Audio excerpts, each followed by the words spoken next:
அனைத்திந்திய அண்ணா திராவிட முன்னேற்ற கழக ஆட்சி காலங்களில் இஸ்லாமிய சகோதர சகோதரிகளுக்காக அவர்களின் சமூக பொருளாதார மேம்பாட்டிற்காக எண்ணற்ற நலத்திட்டங்களை நாம் செயல்படுத்தி வருகிறோம்.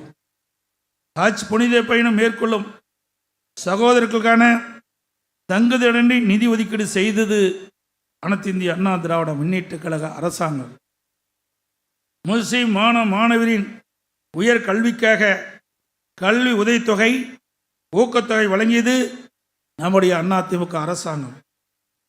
முஸ்லிம் சமுதாய பெண்கள் சுயமாக தொழில் தொடங்கி பொருளாதார நீதியில் தன்னிறைவு பெற்றிட வட்டில்லாமல் கடனுதவி வழங்கும் திட்டத்தை கொண்டு வந்து நம்முடைய அதிமுக அரசாங்கம் வகுப்பு சொத்துக்களை கண்டுபிடித்து பாதுகாத்து அந்த சொத்துக்களை ஆக்கிரமிப்பிலிருந்து மீட்டு அவை இஸ்லாமிய சமுதாயத்தின் மேம்பாட்டிற்கு பயன்படும் வகையில் செய்தது நம்முடைய அரசாங்கம். இந்த தேர்தல் நேரத்தில் நபிகள் அவர்கள் வாழ்வில் நிகழ்ந்த சம்பவம் ஒன்றை நான் குறிப்பிட விரும்புகின்றேன். ஒருமுறை நபிகள் நாயகம் மற்றவுடன் சேர்ந்து பள்ளி வாசலில் தொழுது கொண்டிருந்தார். அப்பொழுது நாகரிகம் அறியாத ஒருவர் தொழுகை கூட்டத்திற்கு உள்ளாகவே அசுத்தம் செய்ய தொடங்கினார். மற்றவர் எல்லோரும் ஆத்திரப்பட்டு அவரை தாக்கவும் வெளியேற்றவும் முயன்றனர். ஆனால் நபிகள் நாயகம் அவர்கள் அந்த மனிதரை தாக்குதலில் இருந்து பாதுகாத்து அவரால் ஏற்பட்ட அசுத்தத்தை தானே கழுவி அந்த மனிதரையும் தூய்மைப்படுத்தி அவரோடு சேர்த்து தொழுதார்.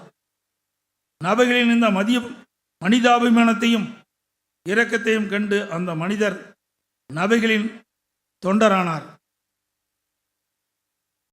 உண்மையான தொண்டு என்பது சமூகத்தை தூய்மைப்படுத்தும் பணி என்பதையும் எவ்வளவு முரட்டு மனிதராக இருந்தாலும் அவர்களை அன்பாலும் பொறுமையாலும் வெல்ல முடியும் என்பதை நமக்கு உணர்த்தும் சம்பவங்கள் இவை.